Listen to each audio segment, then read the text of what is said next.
Beleza, gente. Vamos lá. Hoje a gente vai começar o módulo 6, tá certo?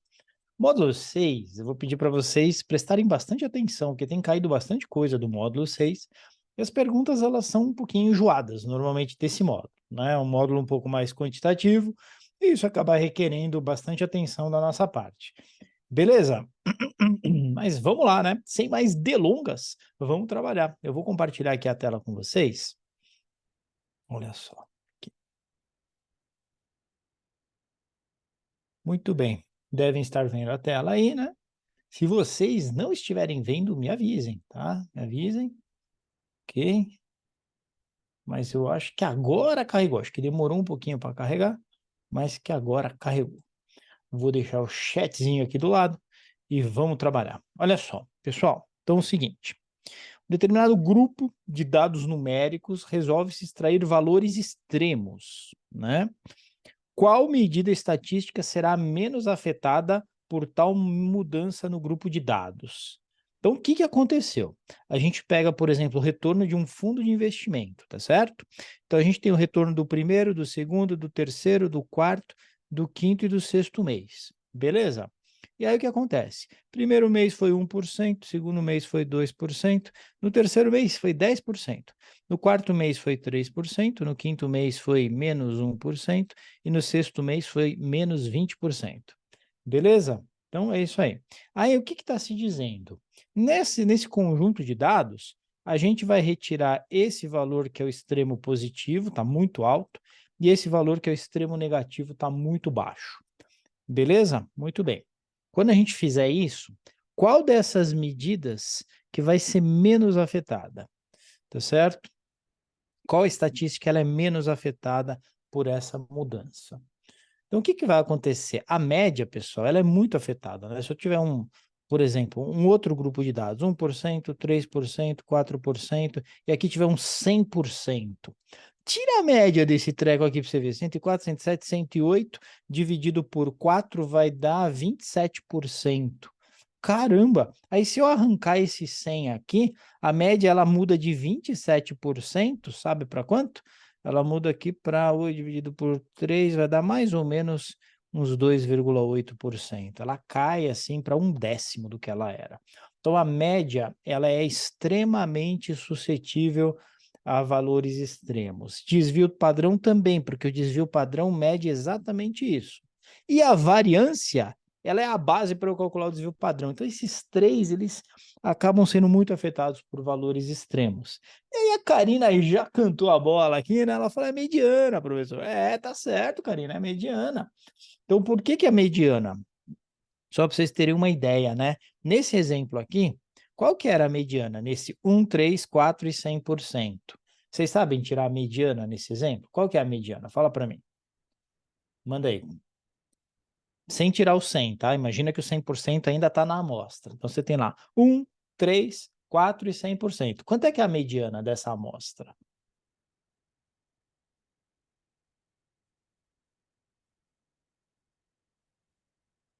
Tô ligado, você sabe, mas está com vergonha de falar. É o seguinte, a mediana, ó, gente, a mediana, ela vai ser o seguinte.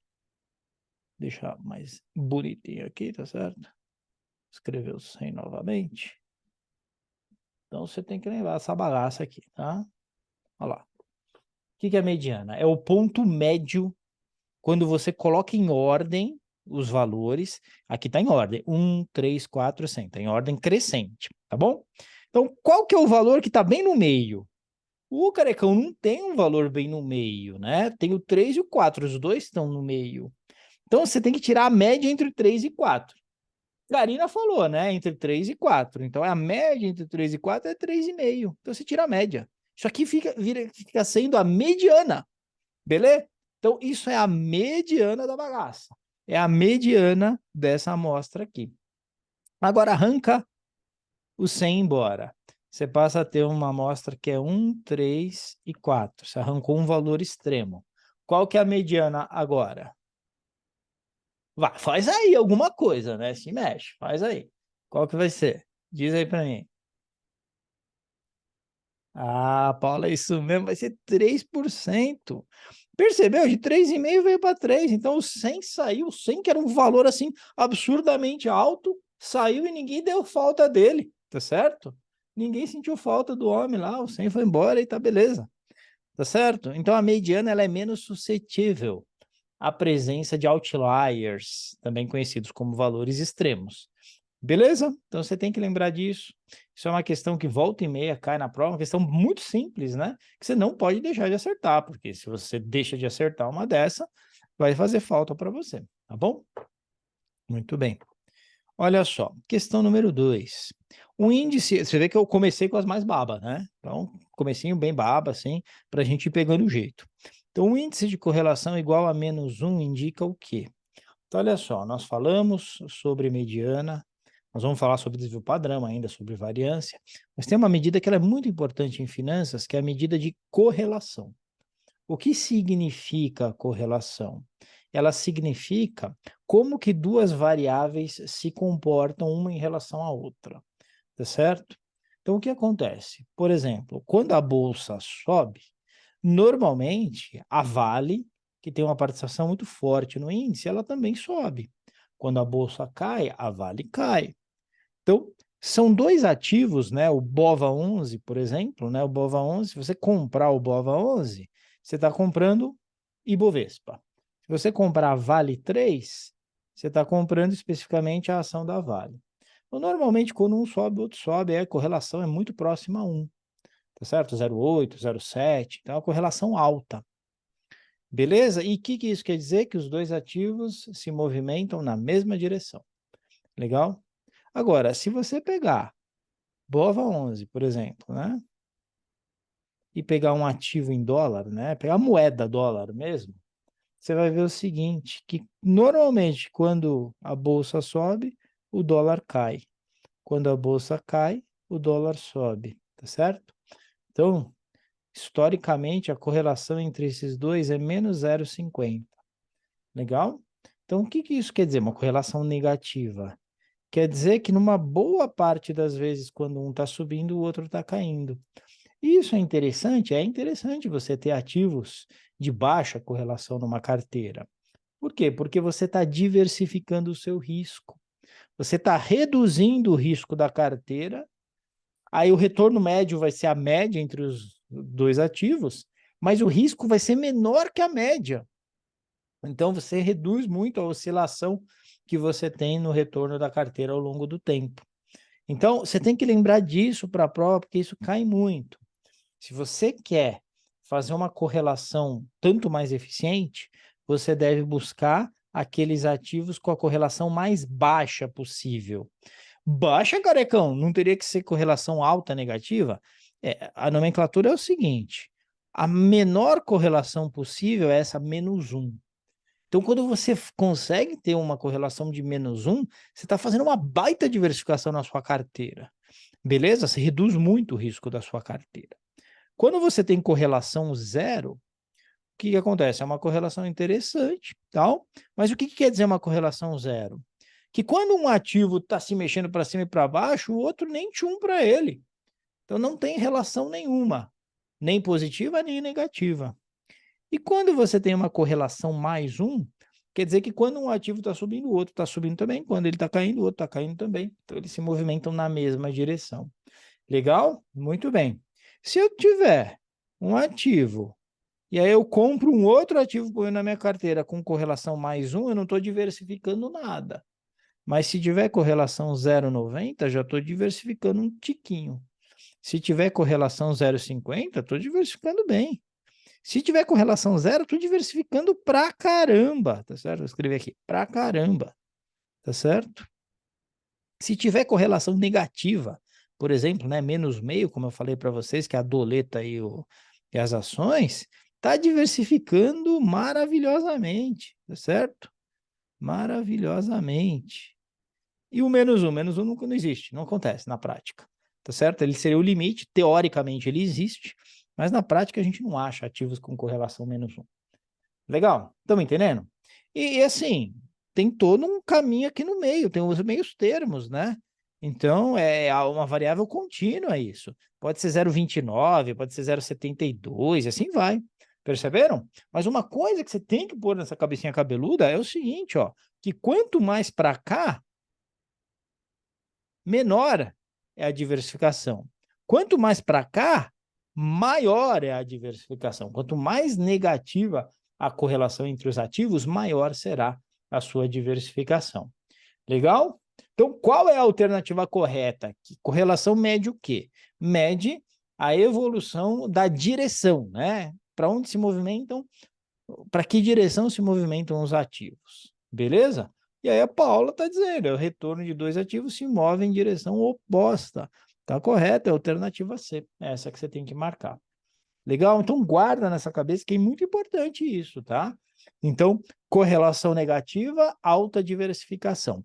Correlação positiva, né? Muito positiva, baixa diversificação. Ok?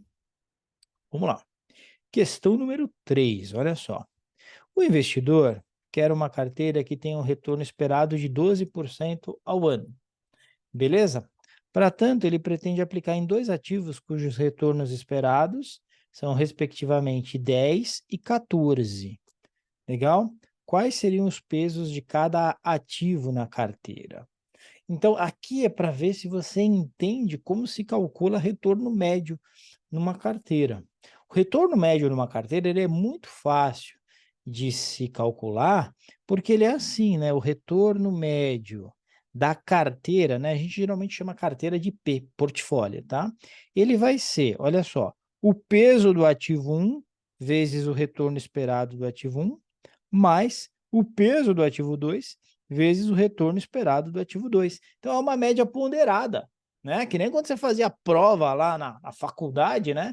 Que a P1 tinha peso 1, a P2 tinha peso 2, todo mundo ia bem na P1, todo mundo se ferrava na P2, vamos lá. É a mesma coisa aqui, tá certo? Então, a pergunta é, eu quero uma carteira que tenha uma rentabilidade de 12%, tá certo? Esse bichinho aqui vai pagar 10, esse bichinho vai pagar 14, legal? E aí, quanto é que tem que ser W1 e W2? Beleza?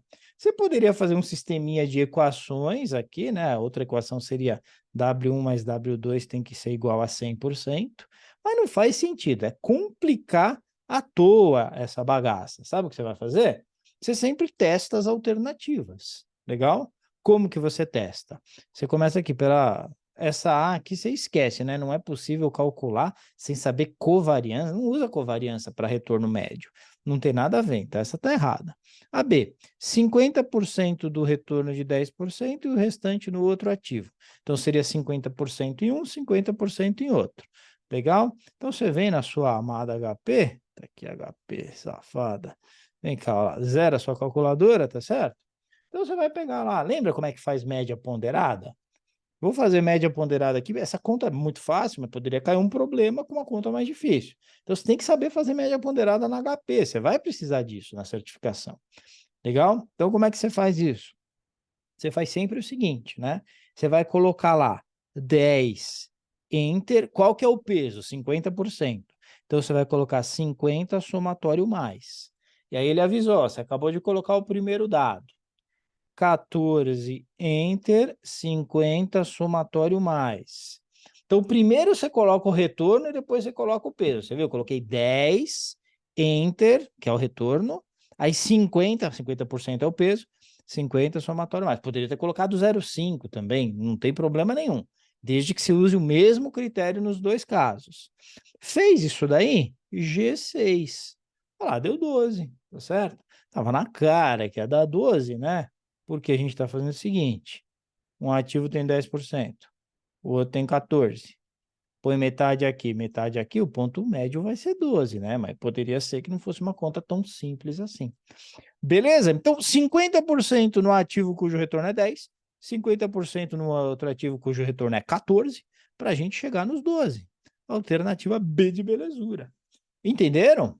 Vamos calcular como é que seria a distribuição na alternativa C se fosse 60% no de 14 e 40%, que é o restante, no de 10? Vem comigo.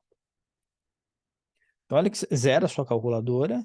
Então, primeira coisa que você vai fazer, primeiro você coloca o retorno, tá? Então, 14 enter, o peso vai ser 60, né? Então, 60 somatório mais. Beleza? Muito bem. E aí depois, o outro retorno, 10 enter, 40 somatório mais. Segundo dado, ele explica aí, ó, Felipão, colocou o segundo dado aí. G6, que é a média ponderada, daria 12,40. Então, 12,40, gente, já é a mais do que 12%. O Carecão, mas não é melhor ter mais, né? Não é melhor? Não, mas geralmente, se você puser a mais desse ativo aqui, o risco vai ser maior, porque isso é um retorno esperado. E se o retorno esperado é maior, é porque o risco desse ativo é maior. Eu não quero pôr risco que não precise. Se o investidor ele vai se contentar com 12, eu vou mirar no 12 para não colocar risco adicional. Estão me entendendo? Deixa eu tirar o WhatsApp aqui, porque as mulheres elas ficam atrás de mim aqui. Não, brincadeira, nada disso. Mas fica tocando aqui o negócio. Tudo bem, pessoal? Entenderam? Ficou claro? Dúvidas? Vocês estão aí? Dá um salve aí, não sei se entenderam legal, se está com dúvida. Ah, então tá bom, boa, boa, legal. Questão 4, é que tá muito tranquila. Quando tá muito tranquila, a galera fica mais sossegada. Vamos dar uma olhadinha aqui, olha só. Aqui a gente vai falar um pouquinho de estatística usando a curva normal. Legal? Olha só, um ativo tem média de retorno anual histórica de 15% e desvio padrão de 18%. Utilizando um intervalo de confiança de 95%, e aqui está dizendo que esse intervalo de confiança de 95%, ele corresponde a 1,96 desvios padrões. A variação do retorno desse ativo para o próximo ano será de... Galera, vamos entender isso aqui legal de uma vez por todas? Para você não ter mais dúvida. O que está se dizendo aqui? Que se eu olhar para esse ativo, ele tem o comportamento de uma curva normal, tá certo? E a média dele, né, que é o meião aqui dessa curva que a gente chama de curva de sino, né, é 15%, tá certo? Então isso aqui é 15% aqui, ó, tá? 15%. Beleza? Muito bem. Só que o que acontece na prática? Você tem alguns determinados anos com uma média menor, outra com uma média maior, com resultado maior, e assim vai. Tá vendo? Mas na média é 15%. Só que existe um desvio padrão de 18%. Tá certo? Então, se eu calcular o desvio padrão, e o desvio padrão pode ser calculado na própria calculadora, tá? É um cálculo bem tranquilo de se fazer. Então, se eu calcular o desvio padrão, está dando 18%. Olha que interessante. Isso quer dizer que para um desvio padrão, eu teria um intervalo aqui que poderia ser de -3,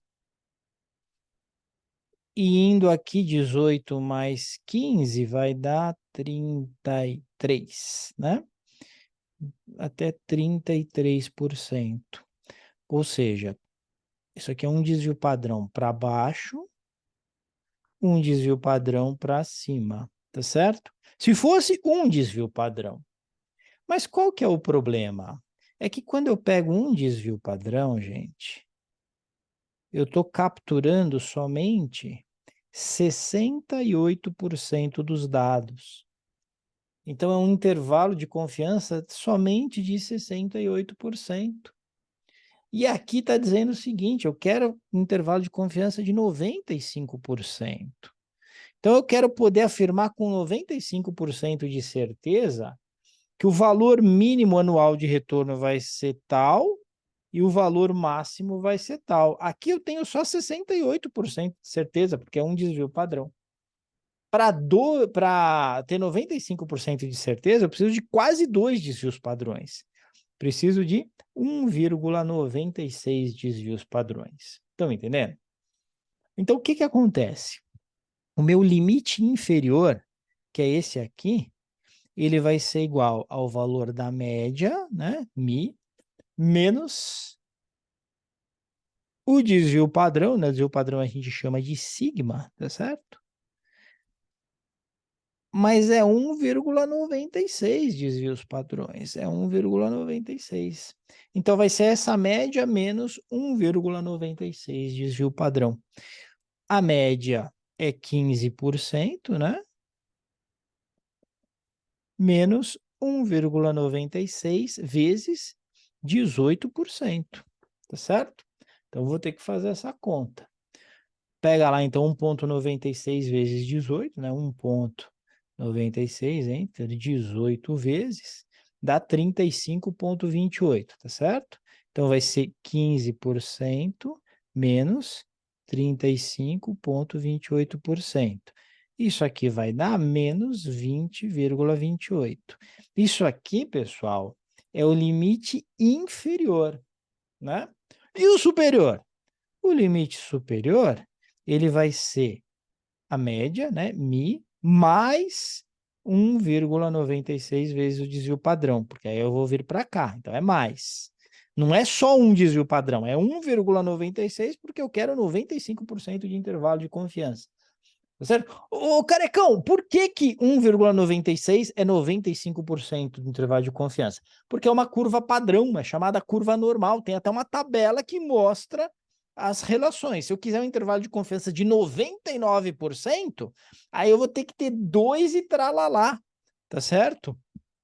De números de desvio padrão. Então, quanto mais aumenta para cá e para cá, mais eu posso ter confiança no que eu estou falando. Então, olha só, o limite superior vai ser, então vamos pegar aqui os 15% mais 1,96 vezes o desvio padrão. Limite superior vai ser 15%, né? Mais, o desvio padrão aqui já dizia que era 18, né? Então podia ter posto já. Mais 35,28. 15 mais 35,28, a gente vai chegar no número lá de 50,28, tá certo? 50,28%. Beleza? Isso quer dizer o seguinte, isso quer dizer que se eu pegar o limite que vai de menos 20,28 até 50,28, 95% dos anos eu vou ter um retorno que vai estar dentro desses limites. E em 5 vai estourar. Ou seja, veio mais para cá, veio mais para lá. Em 5 deles vai estourar. Mas em 95 a cada 100, eu vou estar dentro desses limites que eu calculei. Beleza? Então, você marca aí a alternativa B de belezura, que essa é a correta. Tá certo? Beleza? Então, o que você tem que lembrar? Eu pego a média e faço menos esse valor aqui que representa o intervalo de confiança e multiplico pelo desvio padrão. E no limite superior é a mesma coisa, só que em vez de menos vai ser mais. Tá certo? Tem uma tabelinha que eu mostro lá na aula que é bom que você decore. Por que que é bom que você decore? Porque nem sempre no enunciado os caras falam esse número. Às vezes ele vai falar intervalo de confiança de 98%. Você tem que saber. Você tem que saber qual que é o número que representa esse intervalo de confiança. Fechado? Beleza. Tranquilo? Então tá bom, vamos seguir aqui. Olha só, imagine o seguinte cenário. Você tem lá o ativo livre de risco, retorno do mercado de ações, beta de um determinado ativo, e se pergunta qual é o retorno projetado do ativo, né, usando-se o CAPM. Legal? Karina, esse exercício aí que a gente fez agora, de verdade, você precisa fazer algumas vezes. Você faz algumas vezes, você começa a achar fácil depois, acredite, tá? Todo mundo acha difícil no começo, aí faz algumas vezes e começa a achar fácil. Então, é bom repetir algumas vezes. CAPM, se você não lembrar da fórmula, eu acho que você vai acabar lembrando, porque a gente faz tanto exercício com CAPM, mas se você não lembrar, não é drama algum, porque você vai ter isso lá no seu formulário, né? Esse é o formulário que estará disponível para você lá no dia da prova. Beleza? Então, olha só. O retorno esperado, né, que eu gosto mais de chamar de retorno exigido, mas tudo bem, ele é a taxa livre de risco, RF, mais beta RM menos RF, tá certo? Sendo que RF é o retorno livre de risco e RM é o retorno do mercado. Que mercado? Mercado de quê? Mercado de peixe? Não, pessoal, mercado de ações, se refere ao mercado de ações. Beleza? Então tem que lembrar dessa bagaceira aí. Então, como é que você vai ter? O retorno exigido é RF mais beta RM menos RF. Beleza? Muito bem. Então pega lá, qual que é o ativo livre de risco? 15%. Beta é 0. Então nem interessa, né? Vou até pôr aqui, tá certo? Por consideração, mas nem precisaria pôr, né? Porque 0 multiplica por essa bagaceira toda, vai dar 0 mesmo. Então, olha, vai dar 15% esse treco aqui, estão vendo? Ou seja, um ativo que tem beta igual a 0, ele vai ter o ativo livre de risco, com o retorno do ativo livre de risco. Por quê? Porque beta igual a 0 é o ativo livre de risco. Quem tem beta igual a 0 é o ativo livre de risco. Tá certo? Então, normalmente, se você for colocar o beta aqui, e aqui você for colocar o retorno de um ativo. O beta igual a 0, você tem o retorno do ativo livre de risco. E à medida que o beta vai aumentando, você tem um retorno exigido mais alto. Tá certo? Então, essa aqui é a reta do CAPM, na verdade. Se eu tiver um beta igual a 1, eu tenho o retorno do mercado de ações, do IBOV, por exemplo. Tá certo? Beta igual a 1, e aqui eu tenho o retorno de mercado, o retorno esperado. Terecão, e se eu tiver um beta de 1,3? O 1,3 vai estar aqui, o retorno exigido vai estar acima do retorno de mercado, tá vendo? É, porque o beta é maior. E se o beta for meio? Aí eu vou ter aqui, né, um retorno que vai estar entre o retorno de mercado e o ativo livre de risco. Se o beta for meio, tá vendo? Então, isso aqui, geralmente não cai na SEA, cai no CFP, na SEA não. Mas isso aqui é o que a gente chama de SML, Security Market Line, tá certo? Beleza? Basicamente, o que cai é você utilizar o CAPM e saber o que está acontecendo aqui na SEA. Tá? Esse conceito de Security Market Line normalmente não se cobra na SEA. Tranquilo? Alguma dúvida, gente? Alguma angústia? Algum desejo oculto? Nada? Então tá bom. Vamos seguir aqui. Questão 6. Considere que uma ação possui coeficiente beta. Não sei, esse laser tem sumido ultimamente. Não sei por quê. Beta de 1,4, taxa livre de risco de 11 e retorno de mercado 18. Qual é o retorno esperado pelo investidor que comprar essa ação? Galera do céu, isso aqui é só utilizar a fórmula do CAPM, tá? Nós vamos ter 2 aulas do módulo 6, hoje é a primeira, na quarta é a segunda. Vocês vão ver que o grau de dificuldade vai crescendo, tá? Esses primeiros exercícios são mais tranquilos. Então, olha só, o resultado esperado, ou exigido, é a taxa livre de risco mais beta RM menos RF, tá certo? É isso aí. Então, taxa livre de risco foi dada aqui como sendo 11%. Beleza? Muito bem. Beta foi dado como sendo 1,4. Ok? Retorno de mercado, 18%. Então, você faz sem constrangimento, tá? É bem tranquilo.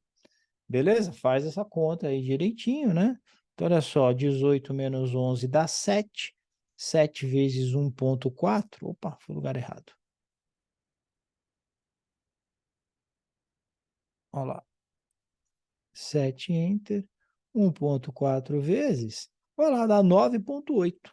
Tá? 9. Opa, mas tá difícil hoje. 9,8, tá certo? Então, isso aqui dá 9,8%. Isso aqui dá 11%. Tem que somar os dois. Quando eu somo os dois, eu chego em 20,8% ou 20,80%, a mesma coisa, né? Então, você marca aqui a alternativa B. Beleza? Então, essa aqui é uma mera aplicação de fórmula, né? Não tem grandes sofisticações. Questão número 7. Olha só. Considerando uma taxa livre de risco de 6% ao ano e um retorno de mercado de 12% ao ano, certo? Então, RF é 6, RM é 12, e o beta é 0,8.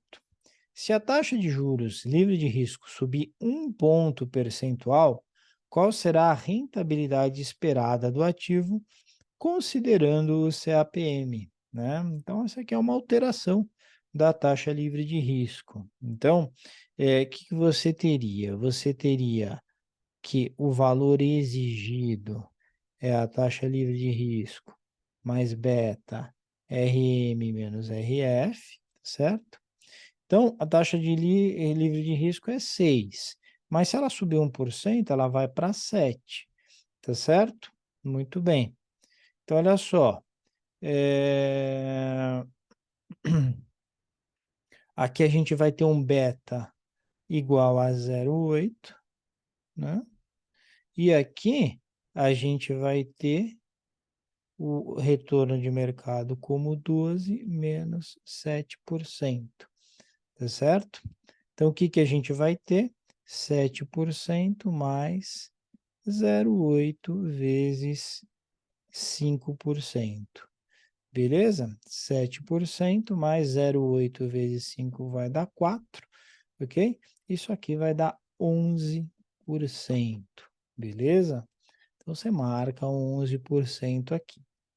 Legal? O que poderia acontecer é que não tivesse dado aqui o valor do retorno de mercado e tivesse se falado do prêmio de mercado. O prêmio de mercado é 5.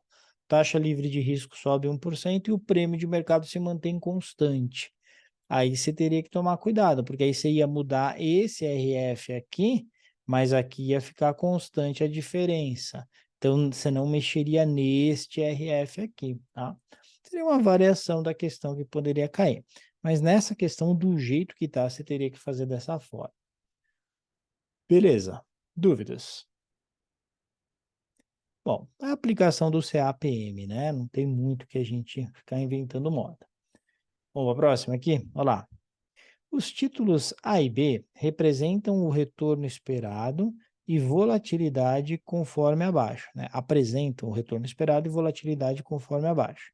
Então tá lá, o retorno e a vol, tá vendo? O retorno e a volatilidade, ok? Aí se pergunta o seguinte, com base nos retornos esperados dos títulos, se quisermos montar uma carteira com retorno médio ponderado de 8%, qual é a proporção? Que eu falei para vocês? Você vai pegar cada uma das alternativas e vai ver quando que você chega nessa carteira de retorno de 8%, tá certo? Então, olha só, 8%, como eu faço isso aqui geralmente? Ó, 7,5% é o retorno do título A. Então, o A está aqui. O B está aqui, ele retorna 10%. Olha lá, tá comigo? Olha só, eu quero uma carteira que vai retornar 8%. Ela tem que ter peso maior no ativo A ou ela tem que ter peso maior no ativo B? O que vocês acham?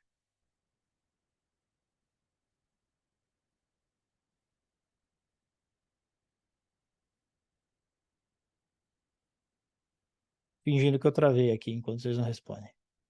O maior no A, claro, né? Porque tem que puxar para cá a média ponderada. Tá certo? Então é isso aí. Então, eu olho para C e D, eu dou risada, né? Falo, esses caras são loucos. Os caras são loucos. Dou risada. Então, ou vai ser a A ou vai ser a B. Como está bem mais perto do A, eu estou achando que é a alternativa B. Beleza? Vamos checar isso aqui? Então, vamos checar. Vou colocar 80% que vai retornar 7,5 e vou colocar 20% que retorna 10, tá? Lembra como é que faz a média ponderada na HP? Eu vou lá com meu taco de beisebol te esperar na saída, se você errar isso aqui, que a gente está fazendo várias vezes. Coloca primeiro o retorno. Lembra, o título A, ele tinha um retorno de 7,5. Então, você põe 7,5, Enter, né? Qual que é o peso dele? Na alternativa que eu comecei, que é a alternativa B, é 80%. Então, ó, 80 somatório mais. Beleza? Ok. Título B, 10, Enter. Qual que é o peso? 20%. 20 somatório mais. Ele acabou de falar, você acabou de pôr o segundo título, Barba Branca. Agora você vai lá no G6. G6. Oh, deu média de 8. que era exatamente o que eu queria, tá certo? Então, a média ponderada dá aqui, quando eu utilizo 80% do título A e 20% do título B. Perceberam? Então, você já vai e mata, alternativa B.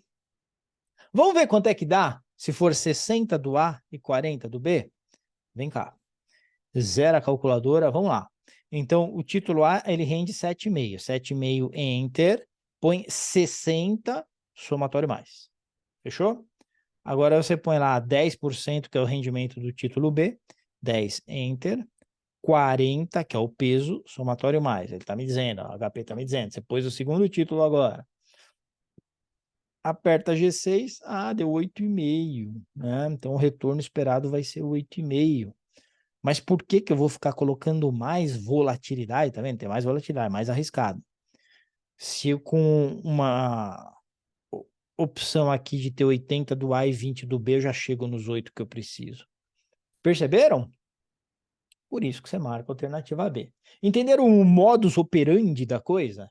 Entenderam como pega HP e faz direitinho o cálculo? Ficou claro?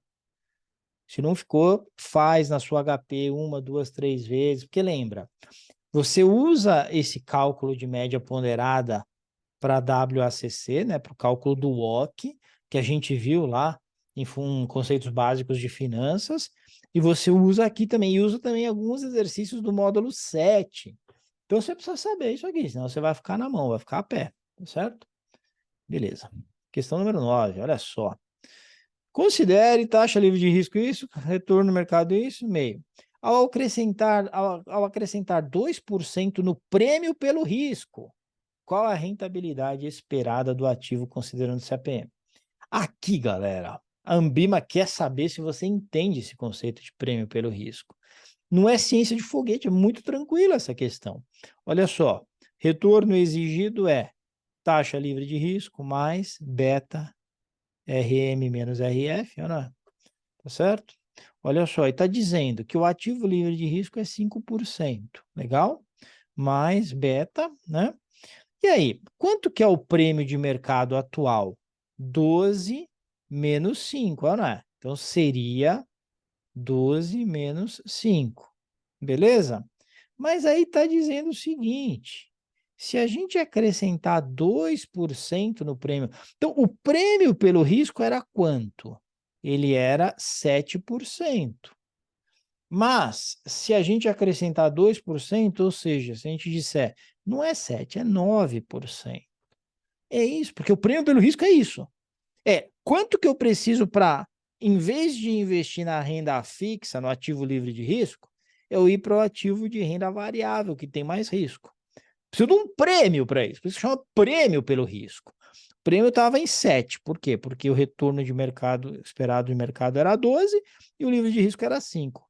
E a pergunta é, e se a gente aumentar em 2 pontos, né? Crescendo 2 pontos não, em 2%, ou seja, de 7 for para 9, o que acontece? Então vai ficar assim, 5% mais beta de meio vezes 9%, tá certo? Beleza? Então, 5% mais 4,5%, né? 5% mais 4,5% vai dar os gloriosos 9,5% ao ano. Então, isso aqui que você tem que marcar, 9,5%. Beleza? Nem tá o ano aqui, né? Então, não vou colocar o ano, mas normalmente é o ano. Ok? Tranquilo? Então, fique esperto nisso. Prêmio pelo risco quer dizer que o mercado está mais avesso ao risco, está com maior aversão ao risco. Isso acontece muito. Em momentos em que você tem estresse dos mercados, aumenta a aversão pelo risco, esse prêmio exigido pelo investidor para ir para a renda variável, ele aumenta. E é o que está acontecendo aqui. Então, você tem um aumento do retorno exigido para se investir num ativo de renda variável. Legal? Esse aumento só não foi maior porque o beta é baixo, um beta de meio, é um beta mais baixo, tá certo? Muito bem, questão número 10. Dá uma olhada nisso, isso aqui é bem interessante, hein? Essa questão já começa a ter requisitos de crueldade aqui, olha só. Considere uma ação que esteja sendo negociada na Bolsa de Valores a R$ 20. Então, hoje, né? E os analistas projetam que ela estará valendo R$ 23,00, daqui a 2 meses, tá certo? Além disso, considere os seguintes dados da ação e do mercado. Então, tem uns outros dados aí para encher a nossa cabeça. Vamos lá. Pessoal, separa em duas colunas aqui. Então, ó, retorno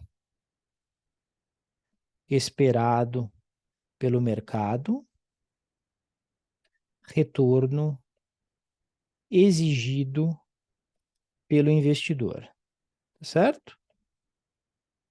O que o CAPM vai mostrar para você é, dado o nível de risco dessa poçonhoca dessa ação, quanto que eu deveria exigir de retorno. E qual que é o fator de risco do CAPM? A gente fala que o CAPM é um modelo unifatorial de risco, que ele tem um fator de risco, um uniquinho fator de risco. Qual que é o fator de risco do CAPM?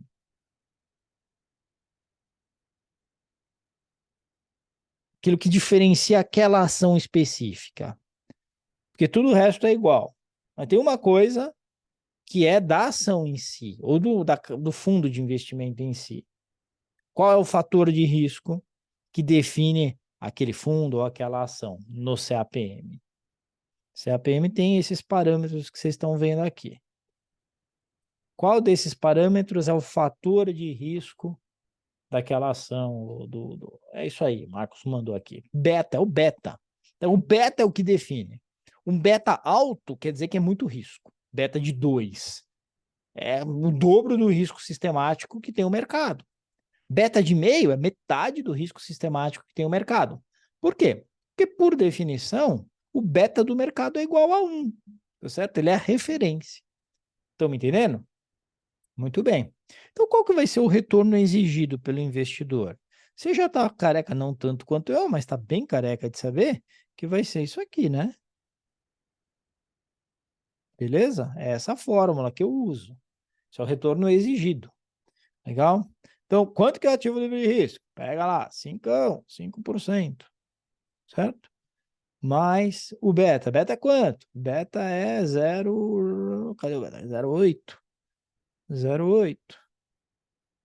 Aí você pega RM menos RF. 12 menos 5. 12 menos 5. Olha lá. Beleza? Então, olha só. 5% mais 12 menos 5 vai dar 7%. 7% vezes 0,8 vai dar 5,6%. Então, qual é o retorno exigido? 10,6%. Então, o investidor está dizendo o seguinte, nessas condições de mercado, uma empresa com beta 0,8, exijo ganhar 10,6. Exijo ganhar 10,6. Rapaz, e quanto é que o mercado está achando que a empresa vai dar de retorno? Tá 20, tá certo? O mercado está achando que daqui a um ano vai estar 23. Então, eu tenho um ganho aí, tem uma taxa aí que eu estou ganhando. Só que não é só essa taxa, porque além do ganho de capital, tem um dividend yield de 3,4%, tá certo?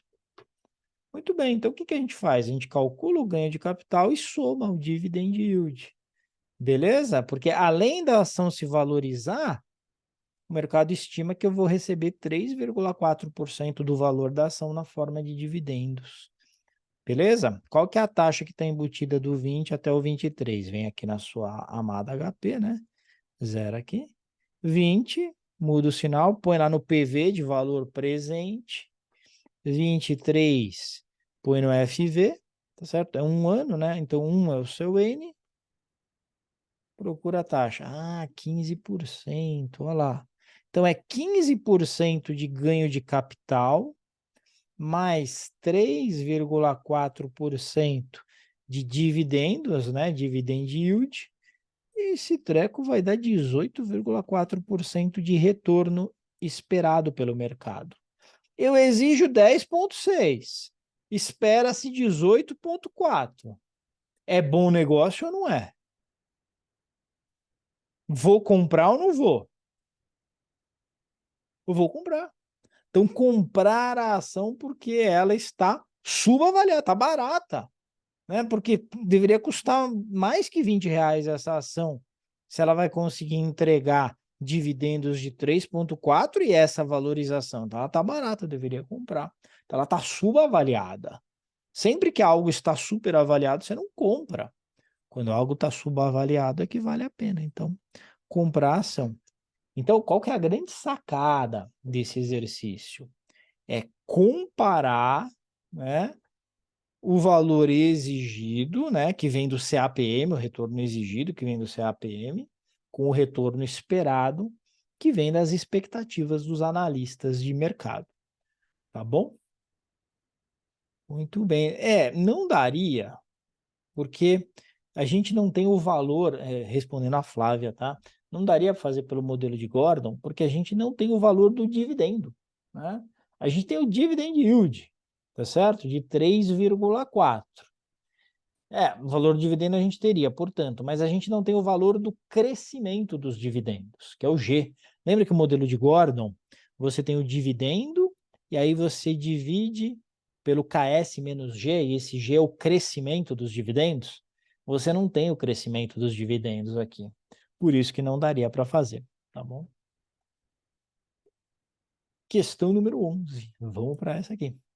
Sobre a correlação entre ativos, analise as afirmações. Como vocês, assim, estão mestres no assunto, eu vou esperar aí para ver as respostas que vocês colocariam. Manda bala aí. A gente já falou bastante sobre correlação. Vocês têm total capacidade aí de arrebentar.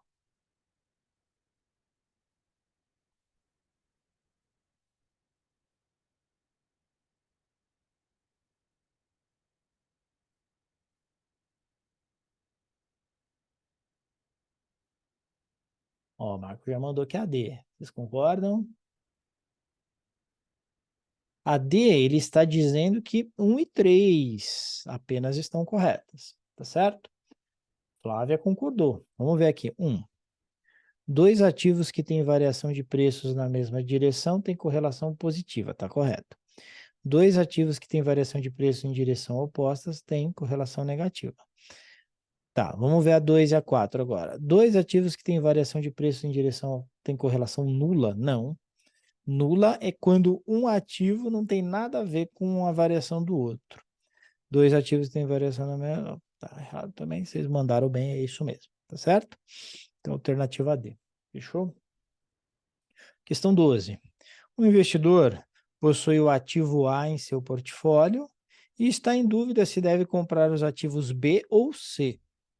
Tá certo? Então, ele tem o ativo A e a dúvida dele é se deve comprar o B ou o C. Ele vai diversificar sua carteira ou com o B ou com o C. Ok? Considerando que a principal intenção do investidor seja diminuir o risco total da sua carteira, ele deverá escolher qual ativo, tá certo? Primeira pergunta que eu faço para vocês.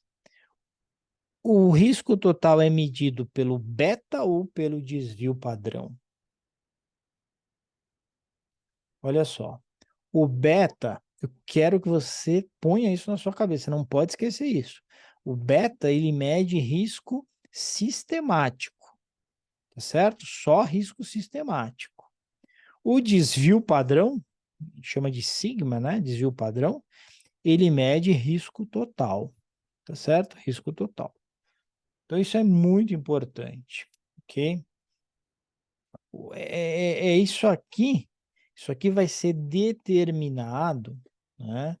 A redução do risco total, ela vai ser sempre determinada, ela acontece de forma palpável quando a gente coloca ativos com correlação baixa. Então, o que diminui o risco total de uma carteira são ativos com correlação baixa, sempre. E se eu quisesse reduzir o risco sistemático? Aí eu procuraria ativos com beta menor possível. Mas se eu quero reduzir o risco total, eu vou ter que olhar sempre para a correlação. Qual é a correlação mais baixa aqui? Menos 0,6. Então, é esse aqui que eu vou ter que colocar, tá certo? Flávia falou aqui, não, Flávia tinha falado no anterior, alternativa D. A alternativa D aqui, eu vou usar o ativo C, pois ele tem correlação negativa. É isso que apita. Ele poderia até ter um desvio padrão maior, tá certo? Aliás, ele tem, né, um desvio padrão maior, não, maior que o B não, é menor. Mas ele poderia até ter um desvio padrão maior, mas o fato da correlação ser negativa certamente pesaria muito fortemente, tá bom? Então, você olha sempre para a correlação quando você precisa reduzir risco total. Beleza? Fechado? E se eu quisesse reduzir risco sistemático, você ia procurar ativos com beta muito baixo, tá? Que isso reduz risco sistemático. Questão número 13. Olha só. Considere a seguinte informação com respeito ao coeficiente de correlação entre os ativos A, B e C. Você vai ver que sempre A com A, correlação é 1, porque é o mesmo ativo. B com B, correlação é 1, porque é o mesmo ativo. C com C, a correlação é 1, certo? Só que a gente tem algumas coisas interessantes aqui, né? Primeira coisa que eu achei muito interessante é que o B com o C também tem correlação igual a 1, tá vendo? Então, eles são ativos muito parecidos, são ativos iguais, praticamente, o B com o C, tá certo? Então, quando você junta B com C, você não tem diversificação nenhuma. Não vai ser uma boa estratégia de diversificação. E aqui a gente quer montar uma carteira com diversificação como prioridade. Então, B com C não pode ser, tá certo? Porque não tem diversificação. Legal? Então, essa você já arranca, ok? Aí eu olho para a alternativa D, indiferente à escolha do par de ativos, pois somente há diversificação quando a correlação é negativa. Não! Quando a correlação é negativa, a diversificação ela é melhor, ela é mais eficiente, mas não dá para dizer que só nesse caso há diversificação. Então, tá errado isso aqui também, beleza? E aí a gente vai tirando aqui as alternativas impossíveis. Vamos dar uma olhadinha na A. Indicar A e C. A e C. Pois quanto menor a correlação, mais diversificada é a carteira de investimentos. Ó, gostei. A com C 0,50, tá certo? É a correlação mais baixa que a gente tem aqui. A com C é a mesma coisa que C com A, tá? Então é 0,50. Então gostei, marcaria essa aqui. Vamos ver por que que a C está errada. Não indicar A com C, pois não é possível ter correlação neutra. Não, nada a ver. Correlação neutra 0,50? Não. Não tem nada a ver isso aqui, tá certo? Então, tá errado isso aqui. A alternativa A é a correta. Beleza. Sem dúvidas, por enquanto? Então tá bom. Vou partir do pressuposto que tá tudo certo. Muito bem. Ah, esse aqui é típico. Esse aqui sempre cai, vai cair na sua prova, tenha certeza disso. Olha só. Você tem lá 3 cenários. E meio que a ideia é o seguinte, né? Você investe numa carteira lá e o seu lucro e variância esperados vão depender do cenário que acontecer, tá certo? Existe uma probabilidade de 25% do cenário de crescimento e isso redundaria em um lucro de 7 milhões e meio para esse investidor. Se eu tiver um cenário neutro, nem crescimento, nem recessão, e a probabilidade disso acontecer é 55%, eu vou ter um ganho de 5 milhões. E se eu tiver um cenário de recessão, cuja probabilidade é 20%, eu teria um ganho de só 2 milhões e meio. Beleza? A pergunta é, qual é o lucro esperado, né? Olhando esses cenários aí. E aí, você precisa se reportar aqui seu formulário, né? Então, você vai vir aqui no formulário, mais lá para o final, né? Ah, não, espera aí, antes de vir para o formulário. Lembra que a gente fez um exercício de carteira que ele era bem parecido, que dizia o seguinte, tinha lá o 7,5%, né? Tinha o 10%, e de acordo com a probabilidade, né?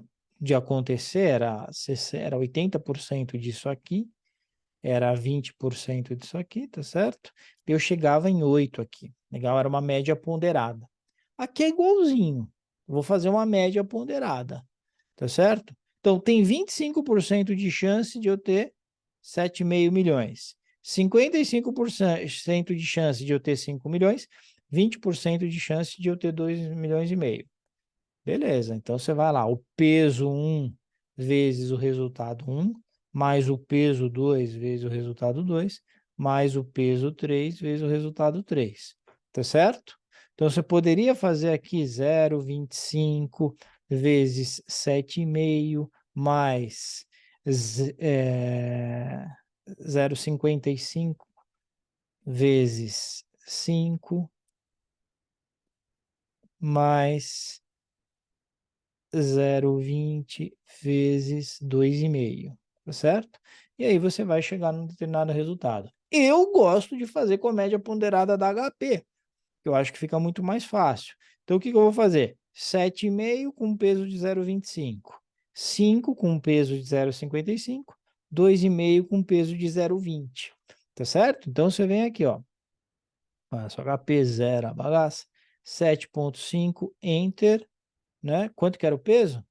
Do 7,5, 25%. Então, você vem aqui, 0,25, tá certo? Somatório mais. Beleza? Muito bem. O próximo. 5 milhões, né? Então, você vai colocar 5. 5, Enter. Qual que é a probabilidade disso? O peso é 0,55. 0,55, somatório mais. Colocou o segundo item. Terceiro. 2,5, peso é 0,20. 2,5, Enter, ponto 20, opa, ponto 20, somatório mais. Aperta lá o G6, olha lá, 5,125, que é a média ponderada, né? Então, isso aqui dá 5,125 milhões, tá certo? Então, isso aqui já não é, isso aqui já não é, ou vai ser a A ou vai ser a B. Legal? Professor, eu não queria usar peso 0,25. Posso usar o peso cheio 25? Pode, desde que aqui você use 55 e aqui você use 20. Tanto faz, vai dar a mesma coisa, tá? Então, você poderia ter feito normalmente. Beleza? Então, esse é o resultado esperado. Tem uma probabilidade da gente ter lucro de 7,5, tem uma probabilidade de ter lucro de 5, tem uma probabilidade de ter lucro de 2,5. Quando a gente mistura essas probabilidades, a gente diz que a nossa esperança matemática, né, nosso retorno esperado, lucro esperado, é 5,125 milhões. Beleza? Tá, é assim que a gente calcula o lucro, é uma média ponderada e pronto. Como é que calcula a variância? Aí sim, você tem que vir aqui e olhar essa fórmula. Normalmente, meus amados alunos, quando vem a fórmula e enxergam um somatório na fórmula, melhor chutar, ficar calculando essa porçanhoca, não, eu vou chutar, não, é fácil, tá? Não se impressione, não se amedronte com o somatório. Como é que faz? O que quer dizer esse somatório? Esse somatório é algo bem tranquilo. Quer dizer o seguinte, quer dizer que eu preciso pegar este valor que é 7,5 e fazer menos a média, que é o retorno esperado, né? Que a gente calculou lá, que é 5,125 ao quadrado, vezes essa probabilidade aqui de 0,25. É isso, tá vendo? Ó?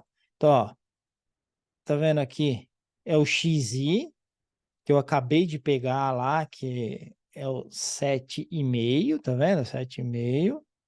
Então, é o xi, ou seja, o x desse caso, menos a média que eu calculei, que é o valor esperado, 5,125, elevado ao quadrado, vezes a f de x, que é o que a gente chama de função de probabilidade. Ó, tá escrito aqui, função de probabilidade. Beleza? Então, é isso. Né? Não se amedronte, não. Mas, aí você pega o segundo cenário. Tá vendo que é 5 aqui no segundo cenário? 5 menos 5,125 ao quadrado vezes a probabilidade, que é 0,55. Beleza? Mais... E qual que é a terceira? A terceira é 2,5 menos 5,125 ao quadrado vezes a terceira probabilidade, que é 0,20. Beleza? Tranquilo? Não é difícil, é chato. É chato, tem que ficar fazendo essas contas, mas não é difícil. Então vem comigo. 7,5 menos 5,125 ao quadrado. Então lá.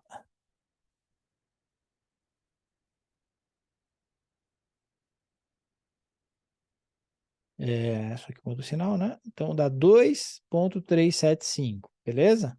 2,375, e aí você vai colocar isso aqui ao quadrado. 2 eleva. Olha lá, 5,640625. 5,640625. Mas não é. Só que aí, você tem que fazer isso aqui vezes 0,25. Vou fazer bem devagar, tá, gente? Para a gente não se perder. Segunda parte aqui, 5 menos 5,125 elevado ao quadrado. 5, enter, 5,125 menos. Deu esse resultado, eleva ao quadrado. Olha lá. 0,015625. 0,015625 vezes 0,55. Aí é 2,5 menos 5,125. 2,5, enter. 5,125 menos ao quadrado vai dar 6,890625. 6,890625. Isso vezes 0,20. Beleza? Não desiste, tá? Vem comigo aqui. Vamos fazer agora essas multiplicações aqui. Então, eu vou fazer aqui. Vou começar por essa, tá? Que já está lá na tela, se vocês não se incomodam. Então, 6,890625 vezes 0,20. Dá 1,378125. 1,378125. Beleza? Tudo bem. Aí você tem essa... Agora eu vou fazer essa primeira aqui, então. 5,640625. 5,640625. Ok? Não. 5,640625. Enter. Legal? Ponto 25 vezes. Ponto 25 vezes. 1,410156.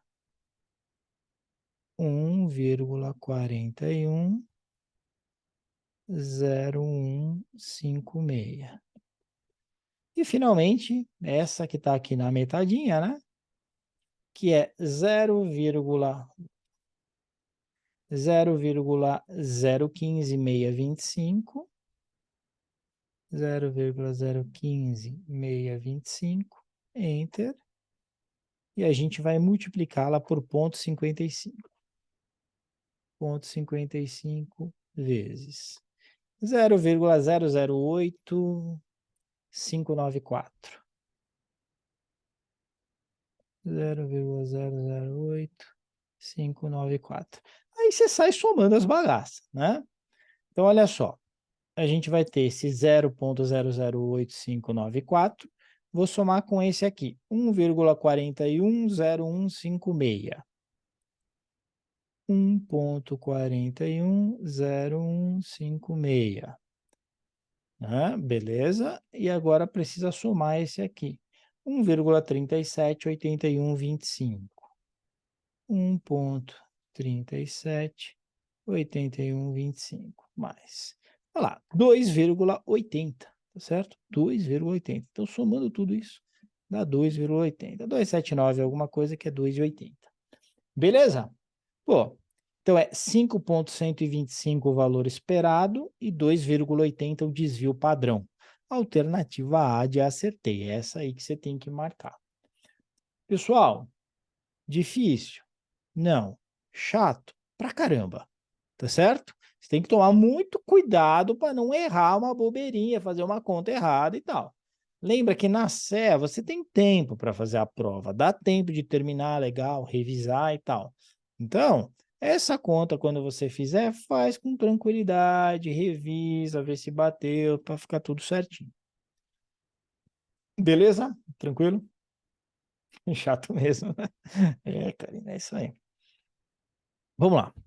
O investidor possui dois ativos, X e Y, na ordem de 20 mil e 50 mil. O retorno esperado deles é 8,6% no próximo período. Esses ativos, eles apresentaram uma volatilidade de 15% e 5%, respectivamente, e a correlação entre eles é 0,65. O retorno esperado dessa carteira é... Isso aqui é só para te confundir, né? Porque tem um monte de informação. Você fala, caraca, mano, para que tanta informação aqui? Realmente, não precisa, né? Porque, ó, você tem que olhar o seguinte: você tem o ativo X e o ativo Y, tá certo? Retorno esperado deles é o contrário, né? Aqui é o Y e aqui é o X. Por que que eu digo que é o contrário? Calma aí que eu tô emporcalhando tudo aqui, galera. Segura aí. Fazer bonito aqui o negócio. Então, você tem o ativo Y, tá? Cujo retorno esperado é 6%, tá vendo? 6%. E você tem o ativo X, cujo retorno esperado é 8%, não é? Beleza? E aí está dizendo o seguinte, está dizendo que tem 20 mil no ativo X, não é? E tem 50 mil no ativo Y. Não é isso que está dizendo? Beleza. Aí me pergunta qual é o retorno esperado da carteira. Se tivesse o mesmo valor nos dois, o retorno esperado seria 7%, não é? Mas tem mais no de 6 do que no de 8. 50 mil aqui no de 6. Então eu já sei que o retorno esperado vai ter que ser 6 e alguma coisa. Estão entendendo? Então só de bater o olho, eu já sei que é 6,57. Não sei se estão entendendo onde eu estou querendo chegar aqui, né? Se você fizer o cálculo, né? E o cálculo é sempre assim, né? O retorno esperado, ele é o peso do ativo 1 vezes o retorno 1, mais o peso do ativo 2 vezes o retorno 2. A gente chama o peso de W, geralmente, que é o weight, vem lá das gringas, tá certo? De peso. Então, o que você tem que fazer aqui? Qual que é o peso do ativo 1? É 50 dividido por 70. Por que 50 dividido por 70? Porque 50 está no ativo 1, que eu estou chamando de 1, que é o Y, né? Tá certo? E o total da carteira é 50 mais 20, portanto 70. Então, esse é o peso no ativo 1, vezes esse retorno aqui de 6%. Mais o peso no 2, vai ser 20 sobre 70, né? 20 sobre o total, que é 70. Vezes o retorno do ativo 2, que é 8%. Tá certo? Muito bom. 50 dividido por 70 vai dar 65%? Ah, deixa eu fazer aqui, vai. Larga de ser preguiçoso, careca. 50 enter, 70 divide 71%, tá certo? Então vai ser 71,4286. Ok, então esse é o peso. Então é 0,714286, tá certo? Então isso aqui vezes 6% mais 20 dividido por 70, 20 enter, 70 divide, vai dar, olha lá, 0,285714. 0,285714 vezes os 8%. Tá bom? Então, é isso que a gente tem que fazer aqui. Vou fazer primeiro esse aqui que já está na tela, 0,285714 vezes 8%, ok? Então, 8 vezes, tá lá, 2,285714. 2,285714. Legal? E o anterior, 0,714286. 0,714286, tá certo? Enter. E aí, eu vou ter que multiplicar por 6. 6 vezes 4,285716. 4,285716. Aí é só somar os dois aqui, tá certo? Então, 4,285716 já está na tela. Vou somar com 2,285714. 2,285714 mais. Olha lá, 6,57. Já sabia que ia dar isso, né? Mas vai que na prova você tem umas alternativas muito próximas, que não dá para saber, do método intuitivo que eu fiz, aí tem que saber fazer a conta. Deu 6,57. Beleza? É a última, é a derradeira, sim, Karina, respondendo a sua pergunta. Legal? Lembrando, né, que teremos mais na quarta-feira, né? Eu não quis fazer muito longa hoje, porque tem muita conta, né? E aí começa a ficar muito longa, vocês começam a perder a resistência aqui. Beleza? Você tá melhor, Karina? Não tava legal, né? Semana passada, tá zerada aí? Tudo certo? Tudo tranquilo?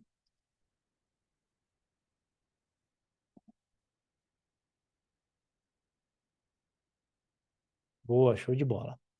Beleza, galera? Tem dúvidas aí? Tem dúvidas? Pode perguntar, fica à vontade.